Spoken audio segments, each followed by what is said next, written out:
জয় রাধে, জয় গীতা। তা আজকের ক্লাসে আমরা জানবো যে গীতা কাকে বলে, অর্থাৎ গীতার ডেফিনেশন, গীতা কাকে বলে, অর্থাৎ গীতার সংজ্ঞাটা আমরা ভালো করে জানবো। ঠিক আছে, তা দেখুন, গীতা কাকে বলে। কোনো ধর্মীয় আধ্যাত্মিক জ্ঞান যা গীত তথা সুরারূপ করে একজন গুরু ওনার শিষ্যকে প্রদান করেন এবং বাস্তবিক জীবনের নানা সমস্যার সমাধান নিয়ে যে গ্রন্থে আলোচনা করা হয় তাকে গীতা বলে। অর্থাৎ গীতা হলো এক ধরনের ধর্মীয় আধ্যাত্মিক জ্ঞান। ধর্মীয় মানে কি? যা ধারণ করা যায় সেটাই হলো ধর্মীয়। ঠিক আছে, অর্থাৎ গীতা হলো এমন এক ধরনের ধর্মীয় আধ্যাত্মিক জ্ঞান যা গীত মানে হলো গানের মতো করে, যা গীত তথা সুরারূপ করে, সুরের মতো করে, গানের মতো করে একজন গুরু ওনার শিষ্যকে প্রদান করেন। অর্থাৎ গীতার জ্ঞানটা শ্লোক আকারে, গীতার জ্ঞানটা গীতের মতো করে সুরারূপ করে শ্লোক আকারে একজন গুরু ওনার শিষ্যকে প্রদান করেন এবং বাস্তবিক জীবনের, আমাদের এই যে দৈনন্দিন যে বাস্তবিক জীবন আছে, সেই বাস্তবিক জীবনের নানা সমস্যার সমাধান নিয়ে যে গ্রন্থে আলোচনা করা হয় তাকে গীতা বলে। অর্থাৎ গীতা আসলে কোনো সাধারণ কোনো গ্রন্থ নয়, এটা হলো এমন এক ধরনের আধ্যাত্মিক জ্ঞান যেটা আমাদের বাস্তবিক জীবনের, আমাদের মানব জীবনের যত ধরনের বাস্তবিক সমস্যার আমরা সম্মুখীন হই, সেই সমস্ত সমস্যার সমাধান গীতার মধ্যে আছে। গীতা এমন একটা গ্রন্থ যে গ্রন্থের মধ্যে আমাদের জীবনের প্রত্যেকটি জটিলতা, প্রত্যেকটি সমস্যার সমাধান গীতার মধ্যে আছে। ঠিক আছে, এই গীতাকে আসলে মানব জীবনের সে সংবিধানও বলা যায়।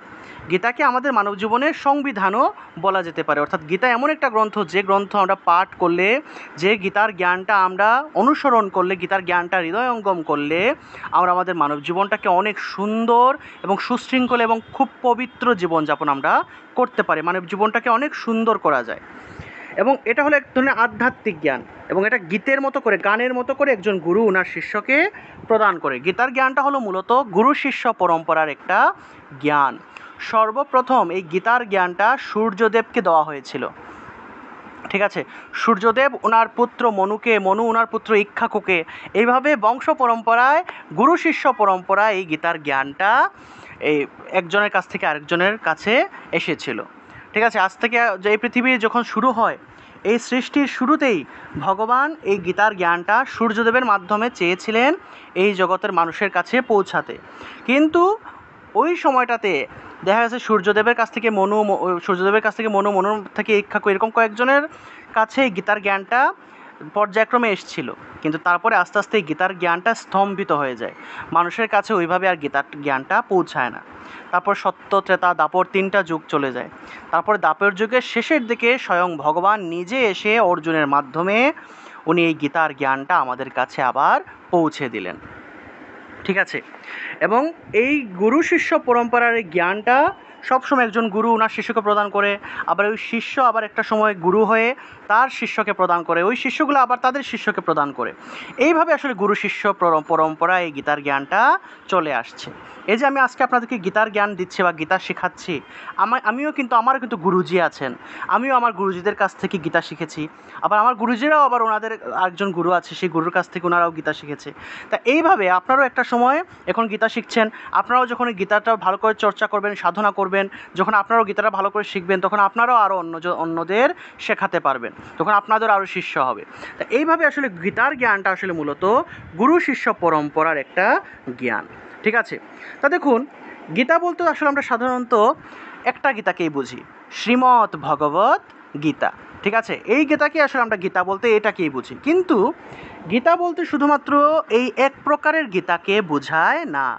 গীতা হলো সর্বমোট আমাদের শাস্ত্রীয় গ্রন্থে গীতার উল্লেখ আছে 42 প্রকারের। সর্বমোট 42 প্রকারের উল্লেখ রয়েছে। অর্থাৎ এই যে সকল গ্রন্থগুলো দেখছেন, এই প্রত্যেকটা গ্রন্থ এই গীতার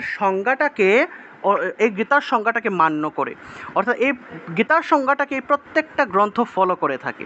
ঠিক আছে, অর্থাৎ এই প্রত্যেকটা গ্রন্থের মধ্যেই বিভিন্ন আধ্যাত্মিক জ্ঞান নিয়ে আলোচনা করা হয়েছে। এখানে একজন গুরু ওনার শিষ্যকে প্রদান করছেন, এখানে শ্লোক আকারে গীতার জ্ঞানগুলো রয়েছে, যার ফলে এই প্রত্যেকটা গ্রন্থকে এক একটা গীতা বলা হয়ে থাকে।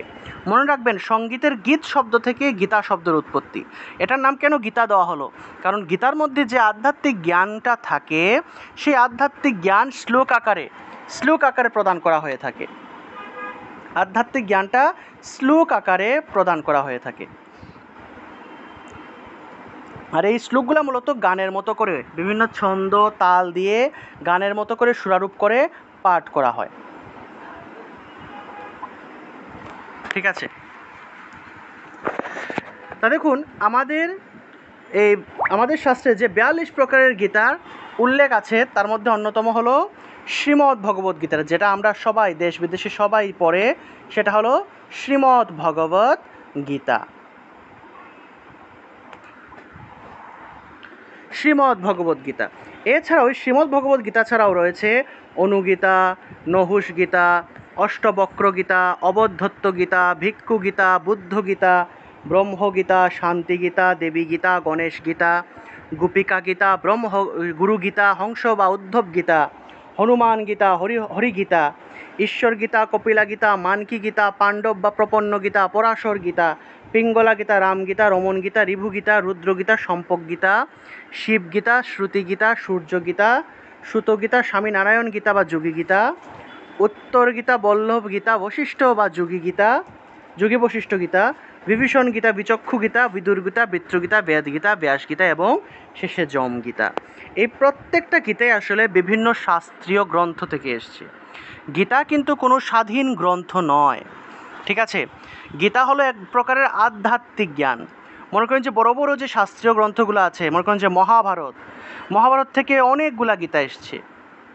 মহাভারতের যে জায়গাতেই দেখা গেছে কোনো একটা আধ্যাত্মিক জ্ঞান নিয়ে আলোচনা হয়েছে এবং দেখা গেছে যে ওই সকল আধ্যাত্মিক জ্ঞানের মধ্যে গুরু শিষ্য ছিলেন, একজন গুরু ওনার শিষ্যকে প্রদান করছেন এই আধ্যাত্মিক জ্ঞান। এছাড়া এই আধ্যাত্মিক জ্ঞানটা মানে মূলত আধ্যাত্মিক বিভিন্ন রকমের জ্ঞান, যে জ্ঞানগুলা সুরারূপ করে শ্লোক আকারে পাঠ করা হয়ে থাকে, সেইগুলাকে আলাদা করে এক একটা গীতা নাম দেওয়া হয়েছে। গীতা কেন নাম দেওয়া হয়েছে? কারণ গীত থেকেই গীতা এসছে, মানে এই আধ্যাত্মিক জ্ঞানগুলো মূলত শ্লোকের মতো করে পাঠ করা হয়ে থাকে। ঠিক আছে,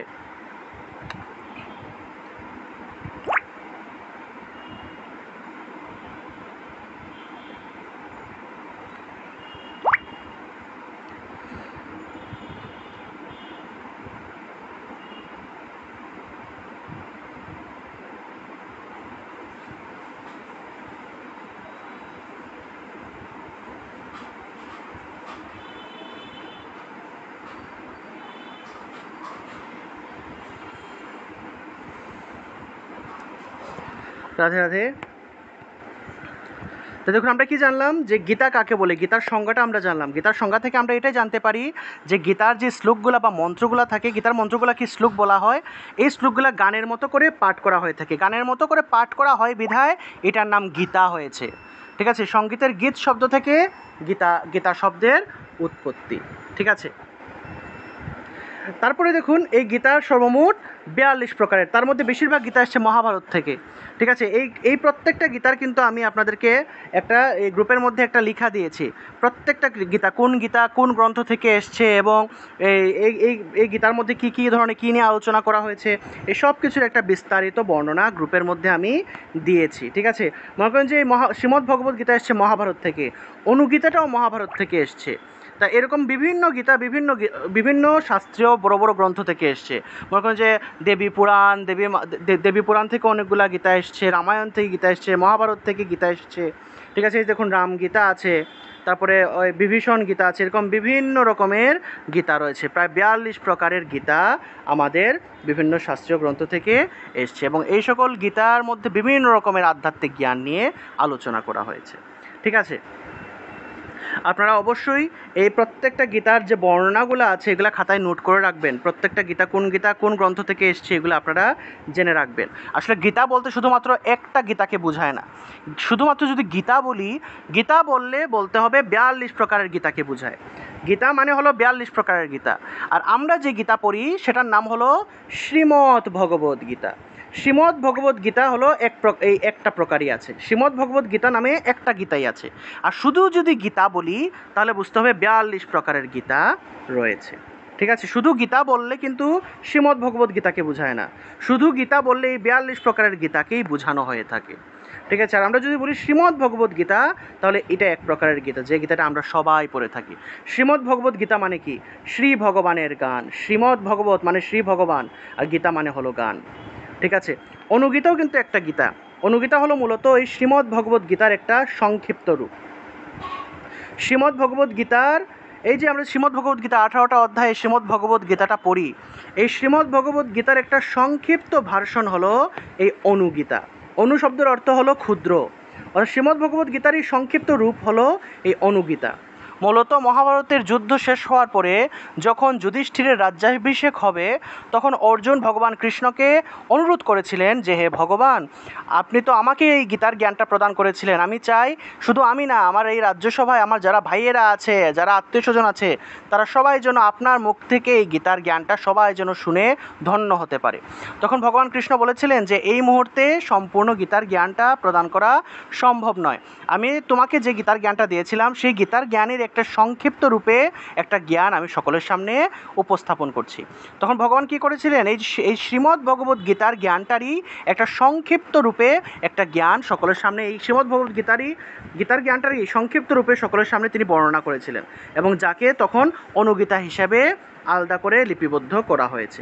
ঠিক আছে। অনুগীতার মধ্যে একটা অধ্যায় আছে, আর শ্রীমদ্ ভগবদ্ গীতার মধ্যে আছে 18টা অধ্যায়।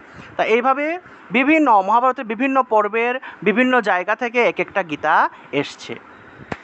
এই যে আমরা গীতাটা পড়ি শ্রীমদ্ ভগবদ্ গীতা, এটা কিন্তু মহাভারত থেকে এসছে, অর্থাৎ এটা কিন্তু স্বাধীন কোনো গ্রন্থ ছিল না। আসলে শ্রীমদ্ ভগবদ্ গীতা পড়ার মাধ্যমে আসলে আমরা মহাভারতটাকেই আমরা পড়ে থাকি। ঠিক আছে। মহাভারতটাকে আসলে চর্চা করা হয়ে থাকে, মহাভারতে আমরা পড়ি। মহাভারতের ভীষ্ম পর্বের 25 থেকে 42 পর্যন্ত যে 18টা অধ্যায় আছে, 25 নম্বর অধ্যায় থেকে 42 নম্বর অধ্যায় ভীষ্ম পর্বের, ওই 18টা অধ্যায়কে মহাভারত থেকে আলাদা করে একটা নতুন গ্রন্থের রূপ দেওয়া হয়েছে, এবং সেই গ্রন্থের নাম দেওয়া হয়েছে শ্রীমদ্ ভগবদ্ গীতা। আর এই মহাভারত থেকে গীতাটাকে কে আলাদা করেছেন? শঙ্করাচার্য। ঠিক আছে। অনেক বড় একজন শাস্ত্রজ্ঞ ছিলেন তিনি কি করেছেন, এই মহাভারত থেকে গীতাটাকে আলাদা করেছিলেন, এবং এই আলাদা করে গীতার নামটা দিয়েছিলেন শ্রীমদ্ ভগবদ্ গীতা। তাই এইভাবে বিভিন্ন সময় বিভিন্ন গীতার উদ্ভব হয়েছে। ঠিক আছে। বিভিন্ন শাস্ত্রীয় গ্রন্থ থেকে বিভিন্ন গীতা সৃষ্টি হয়েছে বা বিভিন্ন গীতা এসছে। আচ্ছা, এবার আমরা জানি যে গীতা শব্দের উৎপত্তি কিভাবে হলো। কিভাবে গীতা শব্দের উৎপত্তি? মূলত সঙ্গীতের গীত শব্দ থেকে গীতা শব্দের উৎপত্তি হয়েছে। তা সঙ্গীতের যে সং শব্দটা আছে, সঙ্গীত বলতে কি বুঝি? আমরা গতদিনের ক্লাসেও হয়তো বলেছিলাম, আপনারা সবাই শুনেছিলেন গতদিনের ক্লাসে, যে সঙ্গীতের সংজ্ঞা থেকে আমরা জানি যে সঙ্গীত বলতে আসলে কি বুঝি আমরা? মূলত বাদ্য এবং নৃত্যকে সঙ্গী নিয়ে যে গীত গাওয়া হয় সেটা হলো সঙ্গীত। অর্থাৎ বাদ্য মানে হলো বাজনা বা মিউজিক, এবং নৃত্য মানে হলো নাচ। বাদ্য এবং নৃত্যকে সঙ্গে নিয়ে যে গীত গাওয়া হয়, গীত মানে হলো গান, যে গীত গাওয়া হয় সেটাই হলো সঙ্গীত। তা এই ক্ষেত্রে গীতা পাঠের ক্ষেত্রে কিন্তু বাদ্য বা নৃত্যের ওইভাবে প্রয়োজন নেই, শুধুমাত্র গীত থেকেই গীতা শব্দের তাই উৎপত্তি হয়েছে। সেজন্য সঙ্গীতের গীতটা কেটে সঙ্গীতের গীত শব্দ থেকে মূলত গীত শব্দের সাথে আকার যুক্ত হয়ে, কার চিহ্ন যুক্ত হয়ে স্ত্রীবাচক শব্দ হিসেবে গীতা শব্দের উৎপত্তি হয়েছে। সঙ্গীত অর্থাৎ সবাই মিলে একসাথে, অর্থাৎ বাদ্য নৃত্যকে সব কিছুকে সঙ্গে নিয়ে যে গান গাওয়া হয় সেটা হলো সঙ্গীত। গীত শব্দের অর্থ হলো গান, যেহেতু গীত শব্দের অর্থ গান, সেহেতু গীতা শব্দের অর্থটাও হলো গান। ঠিক আছে। আমরা যে গ্রন্থটা পড়ি গীতা, এটার নাম কেন গীতা হয়েছে? এটার নাম গীতা কেন হয়েছে? গীতা হওয়ার কারণই হলো যে এর শ্লোকগুলো গানের মতো করে সুরারূপ করে ছন্দ দিয়ে পাঠ করা হয়ে থাকে, সেজন্যই এর নাম গীতা দেওয়া হয়েছে। ঠিক আছে। গীতা শব্দের অর্থ হলো গান, এটা মনে রাখবেন সবাই। আর আরেকটা হলো বেদ। বেদ শব্দের অর্থ হলো জ্ঞান। বেদ, আমাদের প্রধান ধর্মগ্রন্থ হলো বেদ। বেদ শব্দের অর্থ হলো জ্ঞান। ঠিক আছে। আচ্ছা, গীতা শব্দটা, তারপরে দেখুন একটা ব্যাকরণিক এখানে একটা নিয়ম লেখা আছে যে গীতা শব্দের ব্যাকরণিক মানে ব্যাকরণগতভাবে গীতা শব্দটা কীভাবে, গই ধাতুর সাথে কয়তয় প্রত্যয় যুক্ত হয়ে গীত শব্দ এসছে, এবং গীত শব্দের সাথে টাপ স্ত্রী প্রত্যয় যুক্ত হয়ে গীতা শব্দের উৎপত্তি হয়েছে। ঠিক আছে। এটা শুধুমাত্র একটু জেনে রাখবেন আর কি সবাই। গীতা শব্দটা এসছে গই ধাতু থেকে। গই ধাতুর অর্থ হলো গান করা। গই ধাতুর সাথে কয়তয় প্রত্যয় যুক্ত করে গীত, এবং স্ত্রীলিঙ্গে টাপ প্রত্যয় যুক্ত হয়ে গীতা শব্দের উৎপত্তি হয়েছে। এটা হলো ব্যাকরণিক ব্যাখ্যা। গীতা শব্দের ব্যাকরণিক ব্যাখ্যা হলো এটা। গীতার সম্পূর্ণ নাম, আমরা যে গীতাটা পড়ি এটার সম্পূর্ণ নাম হলো শ্রীমদ্ ভগবদ্ গীতা। শ্রীমদ্ ভগবদ্ গীতা মানে হলো শ্রী ভগবানের গান বা পরমেশ্বর ভগবান শ্রীকৃষ্ণের মুখনিসৃত বাণীও বলা হয়ে থাকে। তা এই যে আমরা গীতাটা পড়ি, এই গীতাটাকে মূলত সমস্ত শাস্ত্রের শাস্ত্রিনী বলা হয়ে থাকে। গীতা গ্রন্থটা এমন একটা গ্রন্থ, গীতার মধ্যে এমনভাবে ভগবান এই শাস্ত্রীয় যে জ্ঞানগুলো আছে এমনভাবে তিনি লিপিবদ্ধ করেছেন বা এমনভাবে এই গীতার জ্ঞানটা প্রদান করেছেন, এই জ্ঞানের মধ্যে আমাদের সমস্ত শাস্ত্রীয় গ্রন্থের সমস্ত জ্ঞানের একটা সংক্ষিপ্ত রূপ আমরা গীতার মধ্যে পেয়ে থাকি। এজন্য গীতাকে সমস্ত শাস্ত্রের শাস্ত্রিনী বলা হয়ে থাকে। গীতাকে সমস্ত বেদের সারবস্তু বলা হয়ে থাকে গীতাকে, এবং গীতাকে ত্রিবেদও বলা হয়ে থাকে বা বেদত্রয়ী বলা হয়ে থাকে। এই যে গীতার যে 18টা নাম আছে না, গঙ্গা, গীতা, সাবিত্রী, সীতা আমরা বলি না, এভাবে এরকম 18টা নামের মধ্যে একটা নাম হলো বেদত্রয়ী। বেদত্রয়ী পরানন্দা তত্ত্বার্থ জ্ঞান মঞ্জুরি, বেদত্রয়ী একটা নাম আছে। বেদত্রয়ী মানে কি? ত্রয়ী শব্দের অর্থ হলো তিন, বেদত্রয়ী মানে হলো তিনটা বেদ বা ত্রিবেদ। তিনটা বেদের জ্ঞান গীতার মধ্যে আছে বিধায় গীতাকে বেদত্রয়ী বলা হয়ে থাকে। ঋগ্বেদ, সামবেদ এবং যজুর্বেদ, এই তিনটা বেদ হলো আমাদের প্রধান তিনটা বেদ। আর ঋগ্বেদ থেকে পরবর্তীতে অথর্ববেদটা এসছে। বেদ সর্বপ্রথম তিনটা এসছিল, সর্বপ্রথম বেদ এসছিল তিনটা। এই তিনটা বেদ কি কি? ঋগ্বেদ, সামবেদ এবং যজুর্বেদ। পরবর্তীতে অথর্ববেদ এসছে। অথর্ববেদ কোথা থেকে এসছে? ঋগ্বেদ থেকে পরবর্তীতে অথর্ববেদটা এসছে। এজন্য আমাদের বেদ হলো 4টা। ঠিক আছে, তা যেহেতু আমাদের মূল প্রধান বেদ হলো 3টা, ঋগ্বেদ, সামবেদ, যজুর্বেদ, এই 3টা বেদের জ্ঞান হিসেবে, 3টা বেদের সারসংক্ষেপ বা 3টা বেদের জ্ঞানের সারসংক্ষেপ হিসেবে গীতার মধ্যে এই সারসংক্ষেপটা রয়েছে। সেজন্য গীতাকে বেদেরও সারবস্তু বলা হয় বা ত্রিবেদ বলা হয় বা বেদত্রয়ীও বলা হয়, অর্থাৎ 3টা বেদের জ্ঞান গীতার মধ্যে রয়েছে। গীতাকে আবার পঞ্চম বেদও বলা হয়ে থাকে। কেন পঞ্চম বেদ বলা হয়? কারণ 3টা বেদের সারাংশ বা 3টা বেদের জ্ঞান গীতার মধ্যে সারাংশ হিসেবে, সার হিসেবে গীতার মধ্যে রয়েছে বিদায়, সংক্ষিপ্ত আকারে গীতার মধ্যে রয়েছে বিদায়, গীতার মধ্যেও যেহেতু বেদের জ্ঞান আছে, সেজন্য গীতাকেও পঞ্চম বেদ হিসেবে বলা হয়ে থাকে। অনেকে বলে থাকে যে গীতা হলো একটা পঞ্চম বেদ। ঠিক আছে, আচ্ছা, আসলে গীতার জ্ঞানটা চর্চা করার মাধ্যমে আমরা বেদের জ্ঞানটাকে আসলে চর্চা করছি। তারপর দেখুন গীতা কাকে বলে, এটা তো আমরা একটু আগে দেখলাম। কোনো ধর্মীয় আধ্যাত্মিক জ্ঞান যা গীত তথা আশুরারূপ করে একজন গুরু না শিষ্যকে প্রদান করেন এবং বাস্তবিক জীবনে নানা সমস্যার সমাধান নিয়ে আলোচনা করা হয়, তাকে গীতা বলে। গীতা সর্বমোট 42 প্রকারের। ঠিক আছে, তা এই হলো মূলত গীতা বিষয়ে একদম বেসিক কিছু কথাবার্তা। আপনারা অবশ্যই গীতার সংজ্ঞাটা ভালো করে শিখবেন। গীতার প্রকারভেদগুলো যেগুলো আছে, অন্ততপক্ষে 4-5 প্রকার গীতার নাম আপনারা মনে রাখবেন। ঠিক আছে, আপনারা বিভিন্ন সময় বিভিন্ন জায়গায় গীতা পাবেন। আমি যখন প্রথম গীতা শিখি, তখন বিভিন্ন জায়গায় দেখি যে শিব গীতা নামে একটা গীতা আছে, শিব গীতা আছে, গুরু গীতা আছে, এই সকল গীতা বিভিন্ন জায়গায় দেখা যায়। ইন্ডিয়াতে গেলেও আপনারা বিভিন্ন জায়গায় বিভিন্ন সময় অনেকগুলা গীতা দেখবেন। তখন আপনাদের মনের মধ্যে প্রশ্ন আসবে যে গীতা তো একটাই আছে, শ্রীমদ্ ভগবদ্ গীতা, যে গীতাটা আমরা পড়ি, তাহলে এই সকল গীতা কই থেকে আসলো, এই সকল গীতা কোথা থেকে আসলো, এগুলো আপনার মনের মধ্যে প্রশ্ন আসবে। এই প্রশ্নটা যেন আপনাদের মধ্যে না আসে, সেজন্যই আসলে গীতার প্রকারভেদটা আপনাদেরকে দেখালাম, যে শুধুমাত্র গীতা বলতে 42 প্রকারের গীতাকে বোঝায়। ঠিক আছে, আর আমরা যে গীতাটা পড়ি সেটা হলো শ্রীমদ্ ভগবদ্ গীতা, যা মহাভারতের ভীষ্ম পর্ব থেকে এসছে। ঠিক আছে, এছাড়াও বিভিন্ন গীতা বিভিন্ন শাস্ত্রীয় গ্রন্থ থেকে এসছে। মনে করুন যে আমি আপনাদেরকে এখানে গ্রুপের মধ্যে দিয়েছি, সবাই পাবেন। এই যে এখানে একটা লেখা দিয়েছি, এই যে এখানে লেখাটা আছে। আসুন আমরা 42 প্রকারের গীতার সাথে পরিচিত হই।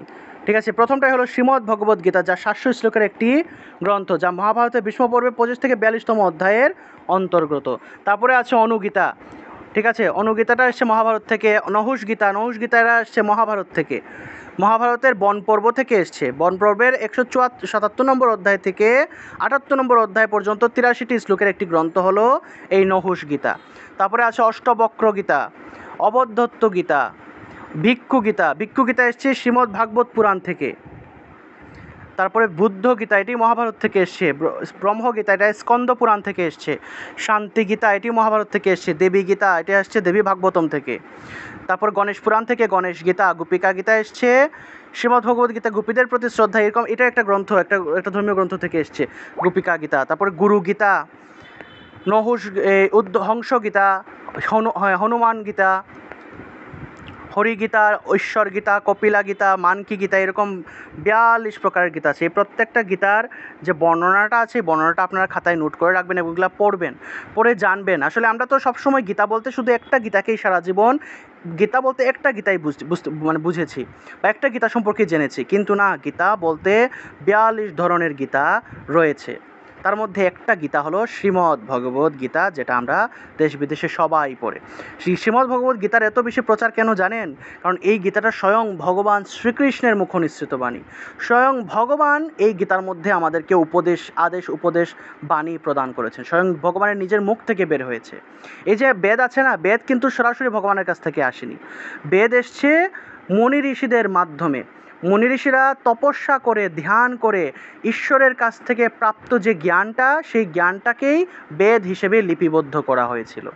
অর্থাৎ ঈশ্বরের কাছ থেকে, মুনি ঋষিরা ঈশ্বরের কাছ থেকে যে জ্ঞান লাভ করেছিলেন, সেটাই হলো বেদ। এজন্য বেদ শব্দের অর্থ কিন্তু জ্ঞান, ঠিক আছে? বেদ শব্দের অর্থ হলো জ্ঞান, সেজন্য এটার নাম বেদ রাখা হয়েছে। ঈশ্বরের কাছ থেকে প্রাপ্ত জ্ঞানই হলো বেদ। কিন্তু আমরা যে গীতাটা পড়ি, এটা স্বয়ং সরাসরি ভগবানের কাছ থেকে আমরা পেয়ে থাকি। স্বয়ং ভগবান শ্রীকৃষ্ণ যে গীতার বাণীটা প্রদান করেছিলেন, সেই গীতার বাণীটা আমাদের এই যে কৃষ্ণদ্বৈপায়ন বেদব্যাস, তিনিও কিন্তু একজন এই অবতার, তিনি কিন্তু ভগবানের একজন অবতার। এই কৃষ্ণদ্বৈপায়ন বেদব্যাস এই মহাভারতের যুদ্ধের ভগবান শ্রীকৃষ্ণের যে গীতার জ্ঞান, উনি নিজে সেটাকে সম্পূর্ণ মহাভারত তিনি লিপিবদ্ধ করেছিলেন। ওনার আশ্রমে বসে থেকেই লিপিবদ্ধ করেছিলেন। ওনার কিন্তু দিব্যচক্ষু ছিল।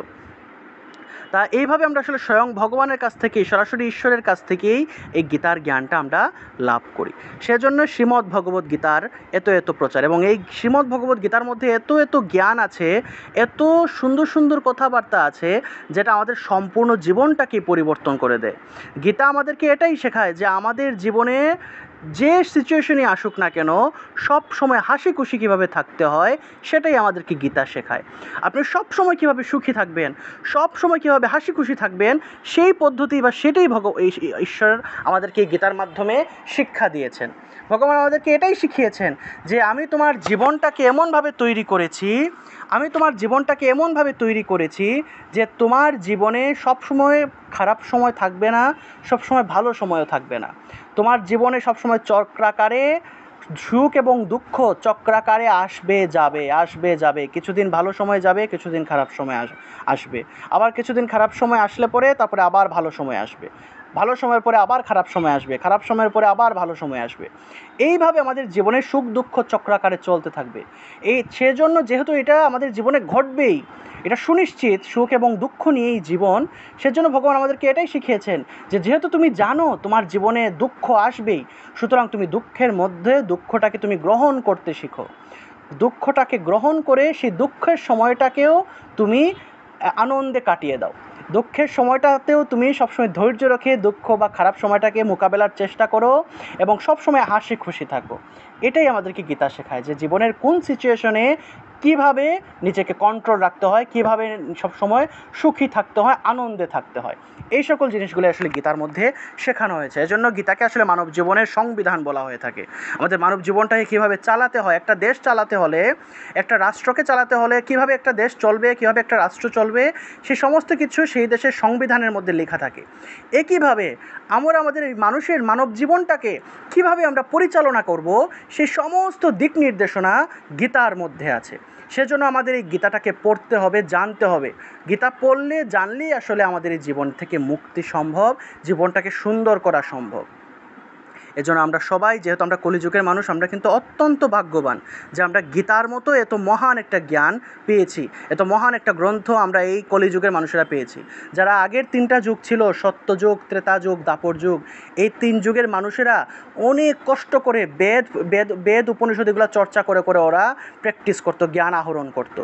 কিন্তু ভগবান কি করেছেন, এই বেদ উপনিষদ সহ সমস্ত শাস্ত্রের জ্ঞানটাকে সংক্ষিপ্ত করে এনে তিনি গীতার মধ্যে তিনি আমাদের দিয়ে দিয়েছেন।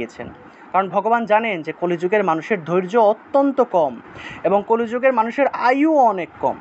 সেজন্য ভগবান কী করলেন, সমস্ত এত শাস্ত্রীয় গ্রন্থ তো আমরা তো সাধারণ বইই পড়তে চাই না। বেদ অনেকে কালেকশনই করতে পারে না। যে 4টা বেদ আছে, সবার বাড়িতে গেলে আপনারা বেদ পাবেন না। উপনিষদও সবার বাড়িতে গেলে পাবেন না, ভাগবতও সবার বাড়িতে গেলে পাবেন না, কিন্তু গীতা মোটামুটি সবার বাড়িতে গেলে গীতা পাওয়া যায়। ঠিক আছে, সেজন্য ভগবান কি করলেন, যে সমস্ত শাস্ত্রের যে একটা জ্ঞানের একটা সংক্ষিপ্ত রূপে সেই সার সংক্ষেপটা 700 শ্লোকের মাধ্যমে আমাদেরকে প্রদান করলেন, যাতে করে যদি আমরা সম্পূর্ণ বেদ উপনিষদ এগুলো পড়তে নাও পারি, অন্তপক্ষে একটা গ্রন্থ এই শ্রীমদ্ ভগবদ্ গীতার মাধ্যমে হলেও যেন আমরা মুক্তি লাভ করতে পারি, এবং এই সমস্ত শাস্ত্রের জ্ঞানের একটা সারাংশ অন্ততপক্ষে আমরা যেন আমরা নিতে পারি। সেজন্য এই গীতাটা ভগবান আমাদেরকে প্রদান করেছেন। ঠিক আছে, সেজন্য আপনারা অবশ্যই ধৈর্য সহকারে গীতা পড়বেন, গীতা চর্চা করবেন, সবসময় গীতা ক্লাসগুলা করবেন আপনারা সবাই। ঠিক আছে, সবাই কি এতক্ষণ শুনতে পেয়েছিলেন?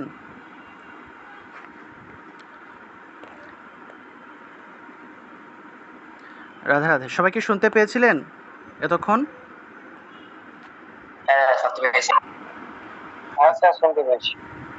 আচ্ছা, আপনাদের মধ্যে অনেকেই এই সপ্তাহে এসে ভর্তি হয়েছেন। গত সপ্তাহে যারা ভর্তি হয়েছেন তাদেরকে আমরা গীতা বিষয়ে কিছু তত্ত্ব নিয়ে ক্লাস করেছিলাম। আজকে এই গীতার তত্ত্বগুলো আরেকটু দেখিয়ে দিব, যেহেতু নতুন অনেকে ভর্তি হয়েছেন, সেটা আজকে একটু দেখিয়ে দিব। এবং আগামী ক্লাস থেকে আমাদের উচ্চারণ বিধির ক্লাস আরম্ভ হয়ে যাবে। ঠিক আছে, উচ্চারণ বিধি প্লাস হলো গীতা পাঠ কীভাবে করতে হয় নিয়মটাও দেখিয়ে দিব। গীতা পাঠের নিয়ম নিয়ে একটা ক্লাস হবে, অর্থাৎ সম্পূর্ণরূপে কীভাবে গীতা পাঠ করতে হয় সেই নিয়মগুলা ক্লাস হবে, এবং প্রত্যেকটা নিয়মের ভিডিও আছে, ভিডিওগুলো দিব, সেগুলো আপনাদেরকে দেখতে হবে। ঠিক আছে, আপনাদের এই কোর্সের মধ্যে আপনাদেরকে শুদ্ধরূপে কীভাবে গীতা পাঠ করা যায় সেটাই শেখানো হবে। অর্থাৎ একদম সম্পূর্ণ নিয়মে আপনারা কীভাবে কোনো একটা অনুষ্ঠানে, কোনো একটা পুজোর মধ্যে আপনারা কীভাবে গীতা পাঠটা সুন্দর করে করবেন সেটাই আপনাদেরকে ভালো করে শেখানো হবে। এছাড়াও বিভিন্ন রকমের যে সংস্কৃত অক্ষরের শুদ্ধ উচ্চারণ আছে, আমরা তো আসলে বাংলা অক্ষর দিয়ে সংস্কৃত ভাষা উচ্চারণ করতেছি।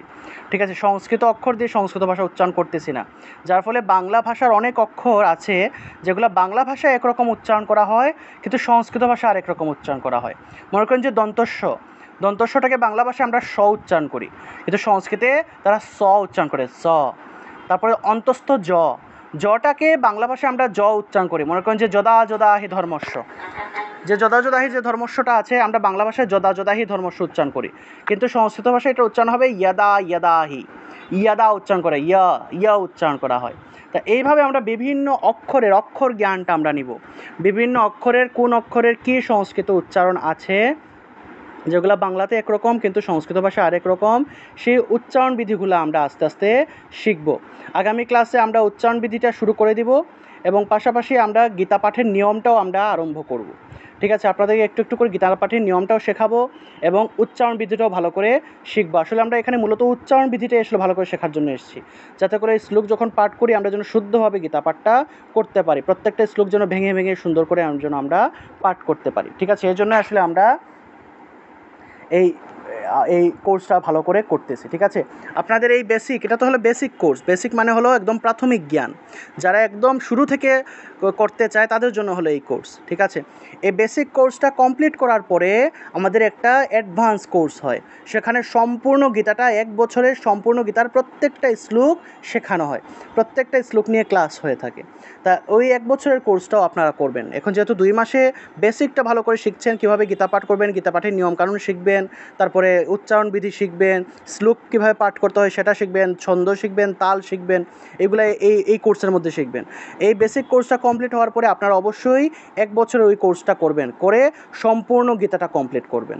কোনো একটা কোর্সের সাথে যুক্ত থাকলে দেখবেন আপনার সম্পূর্ণ গীতাটা কমপ্লিট হয়ে যাচ্ছে, এবং সম্পূর্ণ গীতাটা কমপ্লিট হলে পরে আপনাদেরকে সার্টিফিকেটও দেওয়া হবে তখন। ঠিক আছে, আপনাদের মতোই এর আগে আপনারা হলেন 12 নম্বর ব্যাচ, যারা প্রথম 5টা ব্যাচ কমপ্লিট করেছিলাম, ওই প্রথম 5টা ব্যাচ নিয়ে একটা সম্পূর্ণ গীতার কোর্স হয়েছে 1.5 বছরের। তারপরে 6 নম্বর ব্যাচ থেকে 10 নম্বর ব্যাচ নিয়ে যে 5টা ব্যাচ, তাদেরকে নিয়ে আবার আরেকটা ব্যাচ আরম্ভ হয়েছে, এটা এখন চলতেছে। আবার আপনারা এখন 12 নম্বর ব্যাচ, আপনাদের মতো 15 নম্বর ব্যাচ পড়ানোর পরে 11 থেকে 15 পর্যন্ত যে 5টা ব্যাচ হবে, ওই 5টা ব্যাচের সবাইকে নিয়ে আবার 2026 সালের জানুয়ারি বা ফেব্রুয়ারির দিকে আবার আরম্ভ হবে সম্পূর্ণ গীতা কোর্স, 1 বছরের একটা কোর্স। তা আপনারা অবশ্যই এই 2 মাসের কোর্সটা ভালো করে করেন, তারপরে অবশ্যই অ্যাডভান্স কোর্সটাও আপনারা করে সম্পূর্ণ গীতাটা কমপ্লিট করবেন। ঠিক আছে, যাই হোক,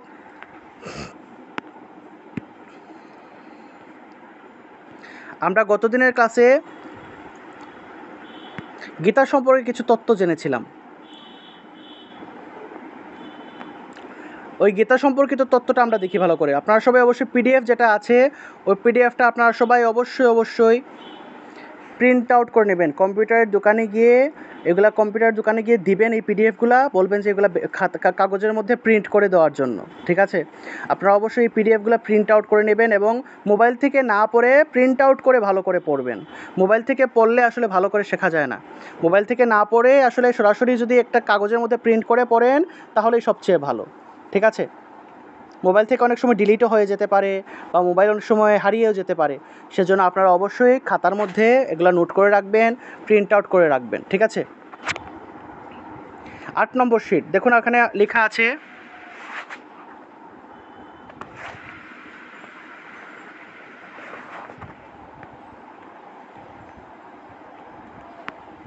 হ্যাঁ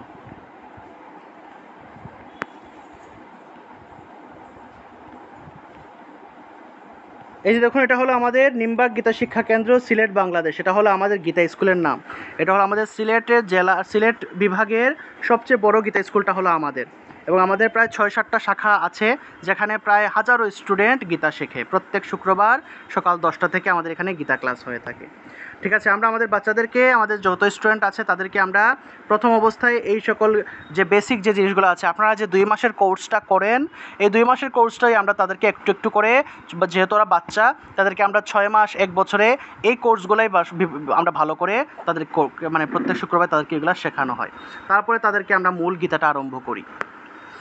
যাই হোক, যারা গতদিন এই ক্লাসটা করেছেন, আপনারা তো করেছেন, আপনাদের একটু রিভিশন হয়ে যাবে, এবং যারা নতুন ভর্তি হয়েছেন আপনারা অবশ্যই ভালো করে একটু দেখুন যে গীতাটা আমরা পড়ি, গীতা সম্পর্কে কিছু প্রাথমিক তথ্য। আমরা যে গীতাটা পড়ি এটা হলো মূলত মহাভারতের একটি অংশ। এটা কোনো স্বাধীন গ্রন্থ ছিল না, এটা এসছে মহাভারত থেকে। মহাভারতের ভীষ্ম পর্বের 25 থেকে 42 পর্যন্ত যে 18টা অধ্যায় আছে, এই 18টা অধ্যায় হলো শ্রীমদ্ ভগবত গীতা। গীতার মধ্যে অধ্যায় আছে সর্বমোট 18টি। গীতার মধ্যে শ্লোক আছে 700টি। 18টা এবং 18টা অধ্যায়ের মধ্যে গীতার যে মন্ত্রগুলো আছে, মন্ত্রগুলোকে শ্লোক বলা হয়ে থাকে। তা গীতার মধ্যে সর্বমোট 700টি শ্লোক আছে, এবং এই শ্লোকগুলোকে ছন্দ, তাল দিয়ে, সুর দিয়ে সুন্দর করে পাঠ করা হয়ে থাকে। গীতার মধ্যে 700 শ্লোক আছে বিধায় গীতার আরেক নাম হলো সপ্তশতী। গীতার মধ্যে 700টা শ্লোক আছে, সেজন্য গীতার আরেক নাম সপ্তশতী। চণ্ডীর মধ্যেও 700টা মন্ত্র আছে বিধায় চণ্ডীকেও আসলে সপ্তশতী বলা হয়ে থাকে। তা এই গীতার রচয়িতা হলেন কৃষ্ণদ্বৈপায়ন বেদব্যাস। কৃষ্ণদ্বৈপায়ন বেদব্যাস বা ওনাকে সংক্ষেপে ব্যাসদেব বলেও ডাকা হয়ে থাকে। মূলত মহাভারতের রচয়িতা হলেন এই কৃষ্ণদ্বৈপায়ন বেদব্যাস।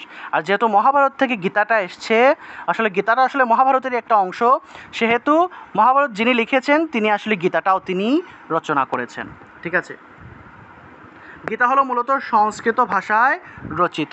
গীতা হলো সংস্কৃত শব্দে রচিত, ঠিক আছে? আমাদের পৃথিবীতে সর্বপ্রথম যে ভাষাটাকে সংস্কার করা হয়েছিল সেই ভাষা হলো সংস্কৃত ভাষা।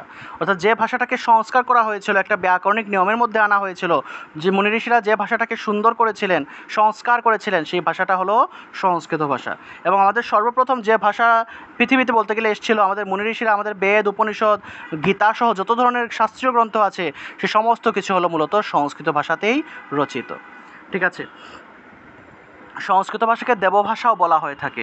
দেবভাষা কেন বলা হয়? কারণ দেবদেবীরা এই ভাষাতেই কথা বলেন। স্বয়ং ভগবান শ্রীকৃষ্ণ এই সংস্কৃত ভাষাতেই কথা বলতেন। তারপরে গীতা শব্দের অর্থ হলো গান। গীতার মধ্যে 2 ধরনের ছন্দ রয়েছে, 2 ধরনের ছন্দের শ্লোক গীতার মধ্যে রয়েছে, অষ্টাক্ষরী ছন্দ এবং একাদশাক্ষরী ছন্দ। এই ছন্দ নিয়েও আমরা ক্লাস করব আস্তে আস্তে। গীতার মধ্যে 3টি শতক রয়েছে, ঠিক আছে? 3টি শতক রয়েছে, কর্ম শতক, ভক্তি শতক এবং জ্ঞান শতক। এই 3টি শতক গীতার মধ্যে রয়েছে। গীতার অধ্যায়গুলোকে 3টা ভাগে ভাগ করা হয়েছে এবং প্রত্যেকটা ভাগকে এক একটা শতক বলা হয়। প্রতি 6 অধ্যায়ে একটা শতক, ঠিক আছে? প্রথম থেকে 6ষ্ঠ অধ্যায় পর্যন্ত 6টা অধ্যায়কে বলা হয় কর্ম শতক। সপ্তম থেকে 12 নম্বর অধ্যায় বা দ্বাদশ অধ্যায় পর্যন্ত 6টা অধ্যায়কে বলা হয় ভক্তি শতক। ত্রয়োদশ থেকে অষ্টাদশ অধ্যায় পর্যন্ত গীতার মধ্যে 3টা শতক আছে। একটা হলো কর্ম শতক, একটা হলো ভক্তি শতক, একটা হলো জ্ঞান শতক। অর্থাৎ গীতার 18টা অধ্যায়কে 3 ভাগে ভাগ করা হয়ে থাকে। প্রতি 6 অধ্যায়ে একটা শতক।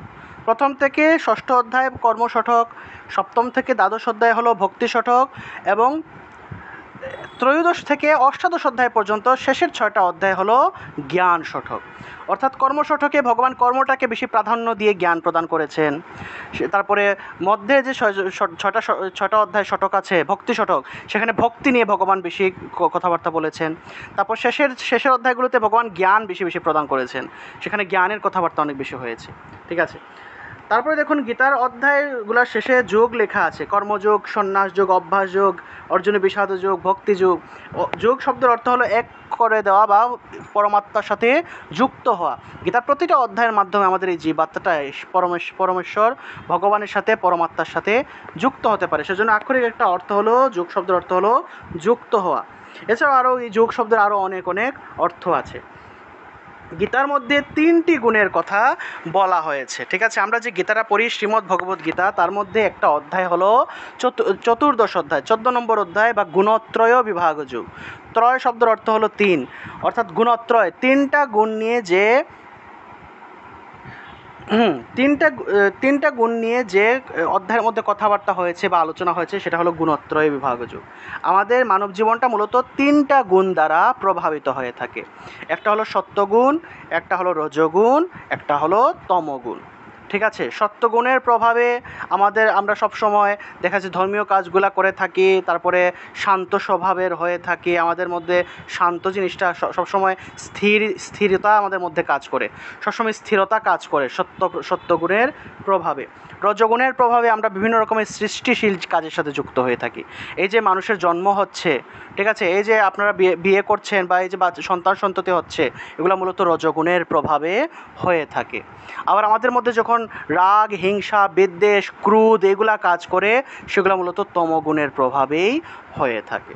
ঠিক আছে, 3টা গুণেরই আসলে প্রয়োজন আছে, তিনটা গুণেরই দরকার আছে। এই জগতের সৃষ্টিটাকে ধরে রাখার জন্য রজগুণের প্রয়োজন, অর্থাৎ রজগুণ যদি না থাকে তাহলে সৃষ্টি স্তব্ধ হয়ে যাবে, আর মানুষের সৃষ্টি হবে না। ঠিক আছে, সত্যগুণের প্রভাবে কিন্তু মানুষ একদম কি বলবো, একদম সাধারণ একটা জীবনযাপন করে, একদম সাধারণ জীবনযাপন, খাবার দাবার থেকে শুরু করে সব কিছু একদম সাধারণ হয়ে থাকে এবং তাদের একদম স্থির হয়ে থাকে, স্থির স্বভাবের মানুষ হয়ে থাকে যখন সত্যগুণের প্রভাবে।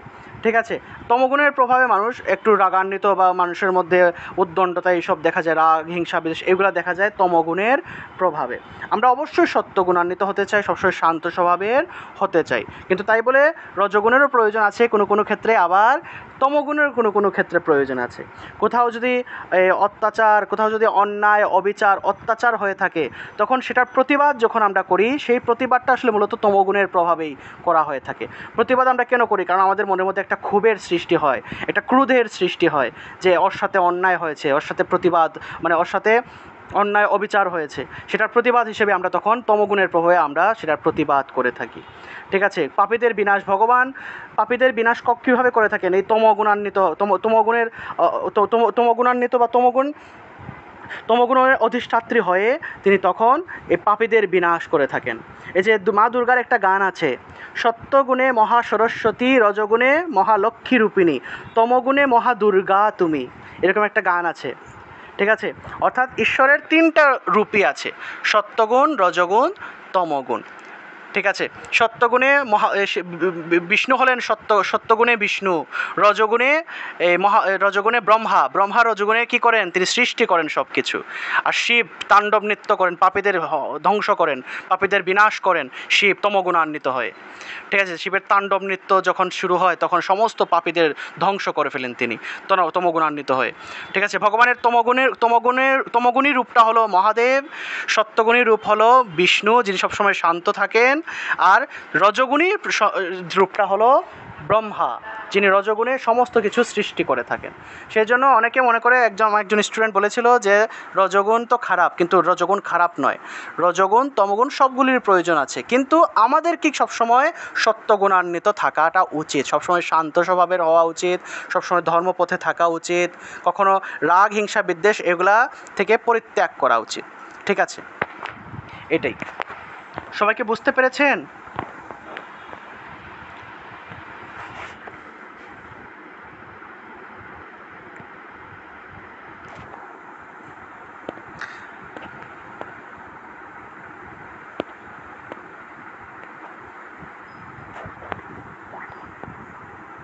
রাধে রাধে। সবাই কি শুনতে পেয়েছিলেন?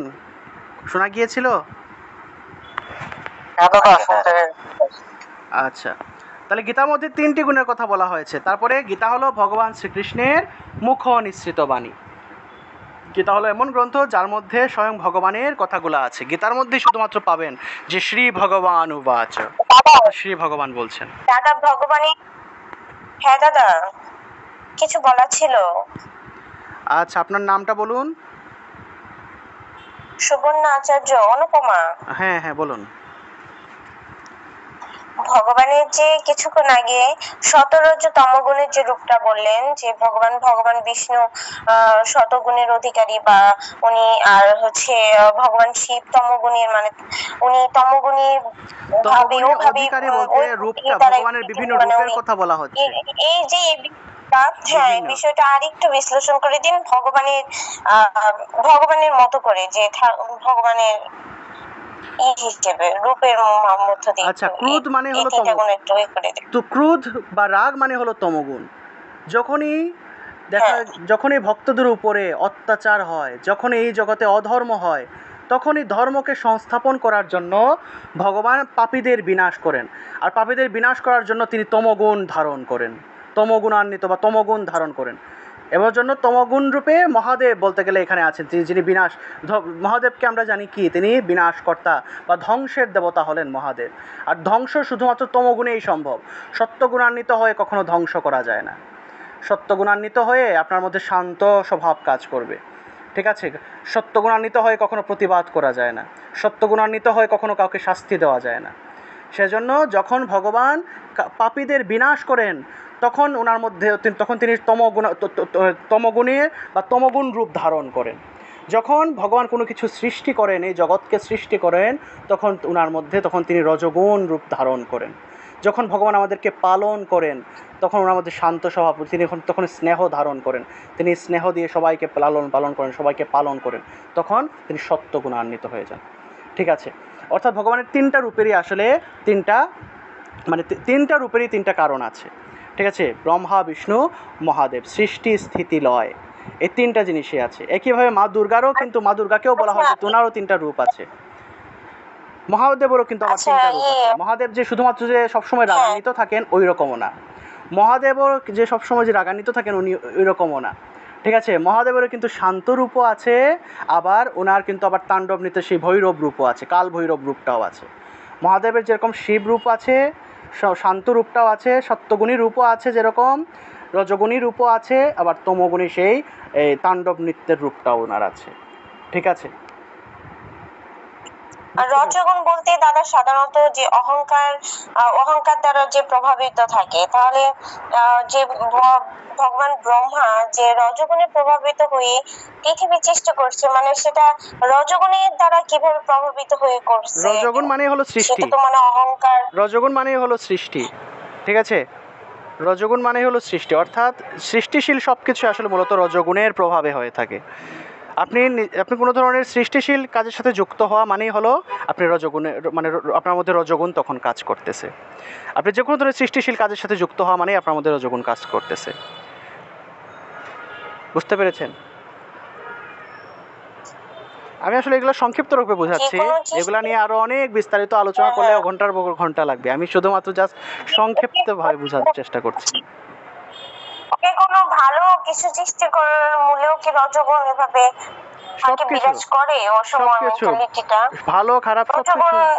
ভালো খারাপ সবকিছু সৃষ্টি করার পেছনে রজগুণ আছে। রজগুণ তো খারাপ না, তমগুণও খারাপ না। তমগুণ, রজগুণ, সত্যগুণ কোনোটাকেই খারাপ বলা যায় না। তিনটারই প্রয়োজন। তবে আমরা সবসময় যেন সত্যগুণান্বিত থাকতে পারি, সবসময় শান্ত হতে পারি, সবসময় শান্ত স্বভাবের কিন্তু অবস্থান যে তিনটা, কিন্তু সেটা তমগুণ বা রজগুণ সেটা তো অত্যন্ত সংক্ষিপ্ত, কিন্তু আমাদের মানে সবসময় শতগুণী বা ওটাই অভ্যাসে পরিণত করা উচিত, যে হ্যাঁ, ওটার হ্যাঁ। দিকেই ধরে রাখা উচিত। হ্যাঁ, সত্যগুণান্বিত হওয়াটাই সবচেয়ে ভালো। সবসময় শান্ত স্বভাবের হওয়া উচিত। সবসময় যদি আবার সবসময় যদি আমরা আবার উগ্র রূপ থাকি, এটা তো হয় না। ভগবান তো সবসময় উগ্র রূপ থাকেন না। মহাদেব কি সবসময় তাণ্ডব নৃত্য করেন? মহাদেব কি সবসময় উগ্র থাকেন? কখনোই না। উগ্র থাকেন কখন বা কখন তাণ্ডব নৃত্য করেন? যখন পাপীদের বিনাশ, যখন এই ভক্তদের উপর যখন এই অত্যাচার, অন্যায়, অবিচার হয়, তখনই শুধুমাত্র তিনি তমোগুণ রূপ ধারণ করেন। এটাই হলো আসল কথা। যখনই আপনাদের সামনে কখনো কাউকে দেখবেন যে অন্যায় করা হচ্ছে কারোর উপরে, কখনো যদি দেখেন যে দুর্বল কারোর উপরে অত্যাচার করা হচ্ছে, তখন অবশ্যই আপনারাও তমোগুণ রূপ ধারণ করে সেটার প্রতিবাদ করবেন। ঠিক আছে, এটাই হলো কথা। আমি যেটা বোঝাতে চাচ্ছি যে কোনোটাই খারাপ নয়, সিচুয়েশন অনুযায়ী প্রত্যেকটা গুণেরই প্রয়োজন আছে। তবে আমরা সবাই যেন সত্যগুণান্বিত, সবসময় আমাদের মধ্যে যেন সত্যগুণটা যেন থাকে। এই যে আপনারা গীতা পাঠ করছেন বা গীতা চর্চা করছেন, এটা মূলত সত্যগুণের প্রভাবেই হচ্ছে। সত্যগুণ এখন আপনাদের মধ্যে সত্যগুণ কাজ করছে বিদায় আপনারা এখন এই গীতার কাজের সাথে বা ধর্মীয় চর্চার সাথে বা জ্ঞান চর্চার সাথে যুক্ত হয়েছেন। যখনই আমরা জ্ঞান চর্চা করি তখন তো আমরা শান্ত স্বভাবের হই। ঠিক আছে, অশান্ত অবস্থায় কি পড়াশোনা করা যায়? করা যায় না। সবসময় বলতে হয় যে স্থির মনে, মনটাকে শান্ত রেখে তুমি পড়াশোনা করো। এর অর্থ হলো যে আমাদের মধ্যে যেন সত্যগুণটা তখন কাজ করে। সত্যগুণের প্রভাবে আমরা জ্ঞানের চর্চা করি, গীতা চর্চা করি, ধর্মচর্চা করি, জগতের কল্যাণে নিজেকে কাজে লাগাই। জগতের কল্যাণ মানে কি? জগতের পালনের কাজে আমরা নিজেকে কাজে লাগাচ্ছি। জগতের যত ধরনের ভালো ভালো কাজ আছে, যত ধরনের কল্যাণকর কাজ, সব কিছুতে আমরা নিজেকে এই সত্যগুণের প্রভাবেই করে থাকি। আচ্ছা, যাই হোক, এরকম। নমস্কার দাদা। হ্যাঁ, হ্যাঁ। দাদা বলছি, ওই আপনার গ্রুপের লিংকের থেকে জুম অ্যাপে ঢোকা যাচ্ছে না, আমাকে একজন কল দিয়ে বললো। তো দেখুন তো ওখানে কি হচ্ছে। লিঙ্কের মধ্যে তো আমি কোনো ধরনের আইডি পাসওয়ার্ড কিছুই দেইনি, যাতে করে সবাই লিঙ্কে ক্লিক করেই যাতে ঢুকতে পারে। আপনারা তো লিঙ্কে ক্লিক করার সাথে সাথেই ঢুকে গিয়েছেন না? হ্যাঁ, আমি তো ঢুকলাম, কিন্তু